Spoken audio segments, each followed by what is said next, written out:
Hi dears, welcome to another video. എൻ്റെ പുതിയൊരു വീഡിയോയിലേക്ക് എല്ലാവർക്കും സ്വാഗതം. ഇന്നത്തെ വീഡിയോയിൽ നമ്മൾ ഡിസ്കസ് ചെയ്യാൻ പോകുന്നത്, നമ്മൾ ഒരാളോട് അദ്ദേഹത്തിൻ്റെ ജോലിയെക്കുറിച്ച് ചോദിക്കുകയാണെങ്കിൽ, അല്ലെങ്കിൽ നമ്മളോട് ആരെങ്കിലും നമ്മുടെ ജോലിയെക്കുറിച്ച്, തൊഴിലിനെ കുറിച്ച് ചോദിക്കുകയാണെങ്കിൽ നമ്മൾ എങ്ങനെയൊക്കെയാണ് മറുപടി പറയുന്നത്? ഇപ്പോൾ നമുക്കറിയാം, എല്ലാവരും ഒരേ രീതിയിലുള്ള ജോലി ചെയ്യുന്നവരല്ല, ഒരേ ശമ്പളത്തിൻ്റെ സ്കെയിലായിരിക്കണം എന്നില്ല. പല ആളുകൾക്കും ജോലി തന്നെ ഉണ്ടാവണമെന്നില്ല. പല ആളുകളും ജോലിയിൽ നിന്ന് വിരമിച്ചവരായിരിക്കും, ചില ആളുകൾ ബിസിനസ് ആയിരിക്കും. ഇങ്ങനെ പല മറുപടി ആയിരിക്കും പല ആളുകൾക്കും പറയാനുണ്ടാവുക. അപ്പോൾ നമ്മളോട് ഒരാൾ ജോലി എന്താണെന്ന് ചോദിച്ചു കഴിഞ്ഞാൽ നമ്മൾ അതിന് ആൻസർ പറയുന്ന വിവിധ തരം രീതികളാണ് നമ്മൾ നോക്കാൻ പോകുന്നത്, അതും ഇംഗ്ലീഷിൽ. അപ്പോൾ നമുക്ക് സമയം കളയാതെ വീഡിയോയിലേക്ക് പോവാം. ഓക്കെ, അപ്പോൾ നമ്മൾ പറഞ്ഞു, നമ്മുടെ ജോലിയെ പറ്റി ഒരാൾ ചോദിച്ചു കഴിഞ്ഞാൽ എങ്ങനെയൊക്കെ നമുക്ക് മറുപടി പറയാം. ഇപ്പൊ ഇതിൽ ഒന്നാമതായിട്ട് പറയുന്നത്, ചില ആളുകൾ പറയുന്നത് അവരുടെ ജോലി എന്താണെന്ന് ചോദിച്ചു കഴിഞ്ഞാൽ അവർ വർക്ക് ചെയ്യുന്ന സ്ഥാപനത്തിന്റെ പേരാണ് പറയുക. നല്ല റെപ്യൂട്ടഡ് ആയിട്ടുള്ള കമ്പനികളൊക്കെ ആണെങ്കിൽ അവരെന്തായാലും സ്ഥാപനത്തിന്റെ പേരാണ് പറയുക. ഇപ്പോൾ ഒരാൾ പറയാണ്, ഐ വർക്ക് അറ്റ് മൈക്രോസോഫ്റ്റ്, ഞാൻ മൈക്രോസോഫ്റ്റിൽ വർക്ക് ചെയ്യുന്നു. ഐ വർക്ക് അറ്റ് സാംസങ്, ഞാൻ സാംസങ്ങിൽ വർക്ക് ചെയ്യുന്നു. ഐ വർക്ക് അറ്റ് ഗൂഗിൾ, ഞാൻ ഗൂഗിളിൽ വർക്ക് ചെയ്യുന്നു. ഐ വർക്ക് ലുലു മാൾ, ഞാൻ ലുലു മോളിൽ വർക്ക് ചെയ്യുന്നു. ഇങ്ങനെ സ്ഥാപനത്തിൻ്റെ പേര് പറഞ്ഞിട്ട് ചില ആളുകൾ ജോലി പറയാറുണ്ട്.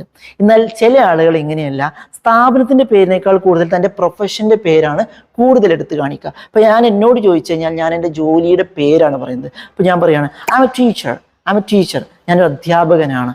ഐ എം എ ഡോക്ടർ, ഞാനൊരു ഡോക്ടറാണ്. ഐ എം എൻ എഞ്ചിനീയർ, ഞാൻ എഞ്ചിനീയറാണ്. ഐ എം എ പൈലറ്റ്, ഞാനൊരു പൈലറ്റാണ്. ഐ എം എ സോൾജിയർ, ഞാനൊരു സോൾജിയറാണ്. ഐ എം എ കോപ്പ്, ഞാനൊരു പോലീസുകാരനാണ്. ഇങ്ങനെ ജോലിയുടെ പേര് പറഞ്ഞുകൊണ്ട് പറയാറുണ്ട്.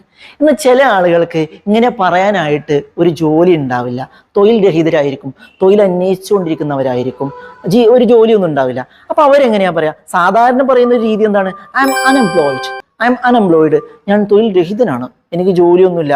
അത് ഭയങ്കര പ്രയാസമാണ്. നമ്മളൊക്കെ ആ ഒരു സ്റ്റേജ് കടന്നു പോയിട്ടുണ്ടല്ലേ. ഐ എം അൺഎംപ്ലോയിഡ്, എനിക്ക് ജോലിയൊന്നുമില്ല, തൊഴിൽ രഹിതനാണ്. പക്ഷേ പലപ്പോഴും ഇങ്ങനെ പറയാൻ ഭയങ്കര ബുദ്ധിമുട്ടായിരിക്കും. അപ്പോൾ നമ്മൾ പറയും, ഞാൻ ജോലി അന്വേഷിച്ചുകൊണ്ടിരിക്കുകയാണ്. I am looking for a work. Looking for എന്ന് പറഞ്ഞാൽ അന്വേഷിക്കുക എന്നുള്ളതാണ്. അപ്പോൾ I am looking for a work, ഞാനൊരു ജോലിക്ക് വേണ്ടിയിട്ട് അന്വേഷിച്ചുകൊണ്ടിരിക്കുന്നുണ്ട്, തെരഞ്ഞുകൊണ്ടിരിക്കുകയാണ്. ഇനി ചില ആളുകൾ ഇങ്ങനെ പറയാറുണ്ട്, വളരെ സിമ്പിളായിട്ട് പറയാറുണ്ട്, ഇതുവരെ ആയിട്ടില്ല, നോട്ട് യെറ്റ്, ഇതുവരെ ആയിട്ടില്ല. അല്ലെങ്കിൽ സോ ഫോർ നോട്ട് യെറ്റ്, ഇതുവരെ ഇത്ര സമയമായിട്ടും ആയിട്ടില്ല, ഞാൻ അന്വേഷിച്ചുകൊണ്ടിരിക്കുന്നുണ്ട്. I am looking for a job, ഞാനൊരു ജോലി അന്വേഷിച്ചുകൊണ്ടിരിക്കുകയാണ്.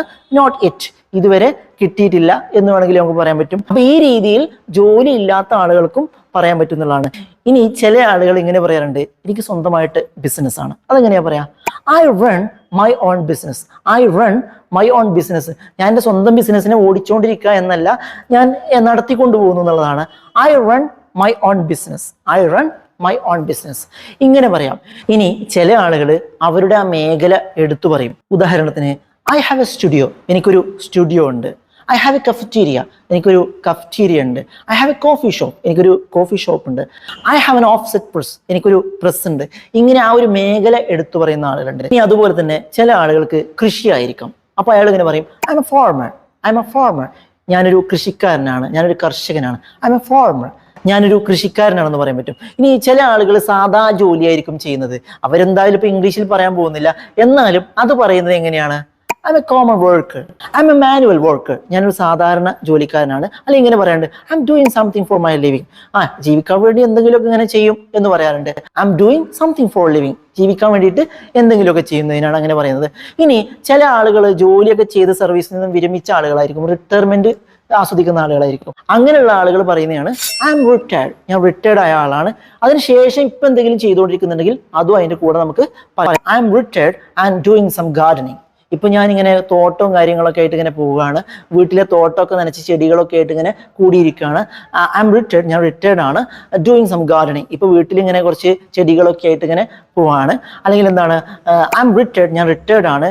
ഐ ഹാവ് എ ഫാം, ഇപ്പം എനിക്കൊരു ഫാം ഉണ്ട് എന്ന് പറയാം. Now I have A farm, ഇപ്പം എനിക്കൊരു ഫാം ഉണ്ട്. ഇങ്ങനെ വേണമെങ്കിൽ നമുക്ക് പറയാൻ പറ്റും. ഇനി ചില ആളുകൾ ഒരു കമ്പനിയിലൊന്നും ആയിരിക്കില്ല വർക്ക് ചെയ്യുന്നത്, അവർ സ്വന്തമായിട്ട് മറ്റുള്ള സ്ഥാപനങ്ങൾക്ക് വേണ്ടിയിട്ട് എന്തെങ്കിലുമൊക്കെ ചെയ്യും. അവർ ചെയ്യുന്ന ജോലിക്ക് മാത്രം പണം മേടിച്ചിട്ട് പോകുന്ന ആളുകളായിരിക്കും. അതിന് നമ്മൾ പറയുന്നത് ഫ്രീലാൻസർ എന്നാണ്, അല്ലെങ്കിൽ ഫ്രീലാൻസ് എന്നാണ് പറയുന്നത്. ഒരാൾ ഇങ്ങനെ പറയാണ്, I am a freelance photographer, ഞാനൊരു ഫ്രീലാൻസ് ഫോട്ടോഗ്രാഫറാണ്. I am a freelance writer, ഞാനൊരു ഫ്രീലാൻസ് റൈറ്ററാണ്. പല മാഗസിനുകൾക്കും പല പത്രങ്ങൾക്കും വേണ്ടിയിട്ട് ഞാൻ ഫ്രീലാൻസ് ആയിട്ട് എഴുതി കൊടുക്കുകയാണ്. ഇന്ന പത്രത്തിന് ഇന്ന മാസികൾക്ക് എന്നില്ല, എല്ലാ മാസികകൾക്കും ഞാൻ എന്ത് ചെയ്യും, എഴുതി കൊടുക്കും. അതിനവരെനിക്ക് പണം നൽകും. ഞാൻ ഫോട്ടോ എടുക്കും, അത് പല മാഗസിൻസിനും പല മീഡിയാസിനും ഞാൻ കൊടുക്കാറുണ്ട്. അതിനവരെനിക്ക് പൈസ തരും. അത് ഇന്നൊരു സ്ഥാപനം എന്ന് മാത്രമല്ല, ഏത് സ്ഥാപനമാവാം. അതുപോലെ തന്നെ ഫ്രീലാൻസ് ഡിസൈനേഴ്സിനൊക്കെ നമുക്ക് ധാരാളമായിട്ട് കാണാൻ പറ്റും. ഓക്കെ, അപ്പൊ ഇങ്ങനെയുള്ളതിനാണ് ഫ്രീലാൻസർ എന്ന് പറയുന്നത്. അപ്പോൾ ഇത്തരത്തിലുള്ള വാക്കുകളൊക്കെ ഇത്തരത്തിലുള്ള രീതിയിലൊക്കെ നമുക്ക് എന്ത് ചെയ്യാൻ പറ്റും, ഒരു ജോലിയെ കുറിച്ച് നമുക്ക് പറയാൻ പറ്റുന്നതാണ്.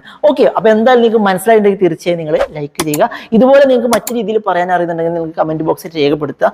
ആദ്യമായിട്ട് കാണുന്ന ആരെങ്കിലും ഉണ്ടെങ്കിൽ ചാനൽ സബ്സ്ക്രൈബ് ചെയ്യുന്നത് മറക്കരുത്. മറ്റൊരു യൂസ്ഫുൾ ആയ വീഡിയോയുമായി നമുക്ക് വീണ്ടും കാണാം.